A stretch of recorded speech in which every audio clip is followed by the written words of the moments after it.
Can you believe that Moana, the princess, actually said, "Screw being a princess.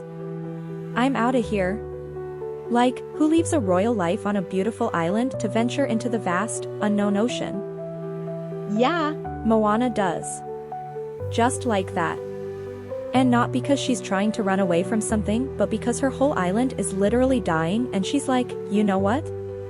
I'm gonna go sail across the ocean, find a demigod, and fix this myself. No big deal, right? Okay, so here's the deal.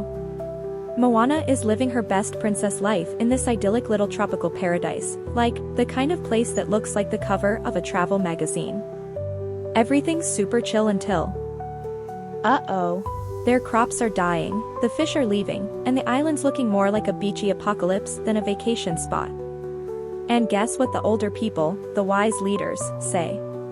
They're like, hey, Moana, how about you stay here, in the village, and not touch the ocean? Because, obviously, the ocean is the enemy in this situation. How exactly do you solve a world-ending ecological crisis?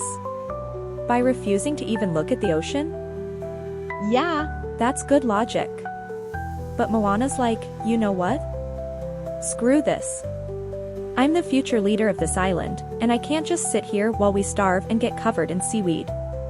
So, she does what any sensible person would do, she grabs a boat and sails into the dangerous, stormy ocean by herself. Like, who thought that was a good idea? Now, let's talk about the demigod, Maui. This guy. I can't even.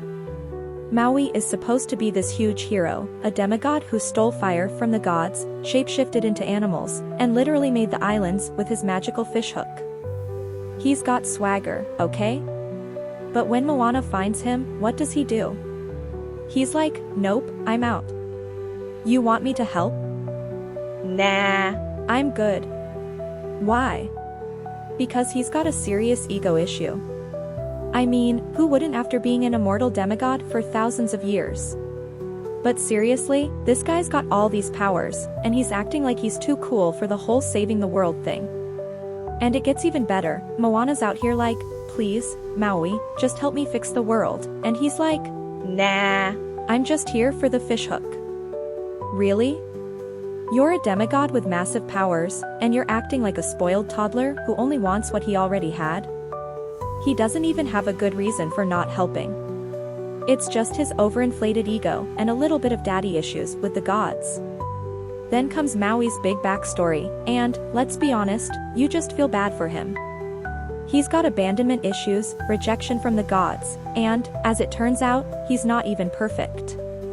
He loses his hook, which is, like, his whole identity, and now he's basically a demigod with a power outage, an identity crisis in a half-shirt.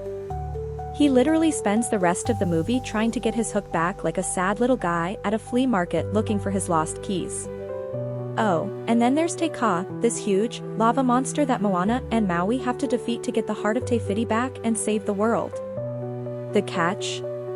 They have to return the heart, but first, Moana has to teach Maui a lesson about teamwork, humility, and, I don't know, not being a self-centered jerk.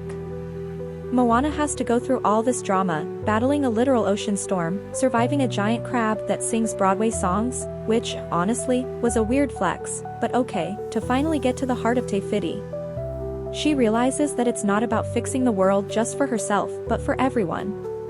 The ocean didn't choose her because she was special. It chose her because she was the right person for the job.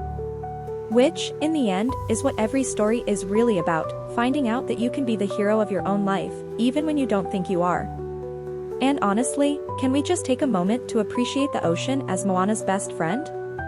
The ocean is literally like, yo, I've got your back, and throws waves at people trying to stop Moana like it's nothing. It's like the ocean is this magical being that only has Moana's best interests at heart. But you know, there's also a dance party at the end, as all Disney movies have, apparently. Moana returns to her people and says, hey, guys, let's go back to our ocean-loving roots, and voila, everyone's saved. Cue the musical numbers, cue the heartwarming speeches, and you've got yourself one perfectly wrapped-up movie. So, let's get real. What did we learn here? Don't listen to your elders when they say, don't go into the ocean. The ocean knows better. Always trust your instincts, even if that means sailing away and leaving everything behind to fix something you didn't break. Also, maybe don't try to sail through an ocean full of monsters by yourself. And finally, if you ever meet a demigod like Maui, don't be afraid to tell him he's got issues, because he'll either ignore you or make it worse, but hey, at least you'll get a nice tune out of it. Moana, a movie about saving the world, learning who you are, and proving that the ocean always has your back. Oh, and Maui, please get over yourself.